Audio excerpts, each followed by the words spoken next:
Il y a des jours où tu te lèves plein d'énergie, motivé avec 1000 idées qui fusent. Et puis d'autres où tu n'as envie de rien, où tout semble lourd comme si le monde avait perdu ses couleurs. Nos humeurs changent parfois sans raison apparente.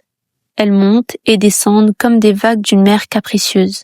Mais si ta vie est guidée uniquement par ces vagues, alors tu n'avances jamais vraiment. Tu te laisses balloter et à la fin tu ne sais même plus où tu voulais aller. Ton âme ne change pas au rythme de ton humeur. Elle est stable comme une racine. C'est elle qui sait ce qui est juste pour toi, ce qui est fidèle à tes valeurs, à ta mission, même quand en surface tout semble flou. Trop souvent, on attend de se sentir bien pour agir. On attend la motivation, l'envie, l'humeur favorable. Mais si on vit ainsi, on remet toujours à demain ce qui doit être fait aujourd'hui. Alors qu'en réalité, la vraie force, c'est d'avancer malgré la fatigue, la lassitude, la tristesse parfois.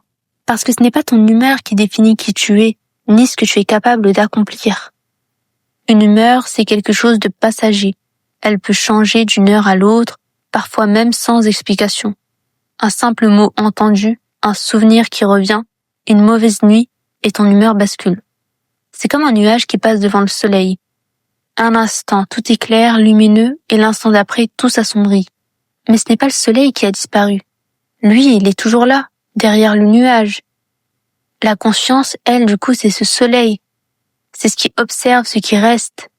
Ton âme ne dépend pas de la météo de tes émotions.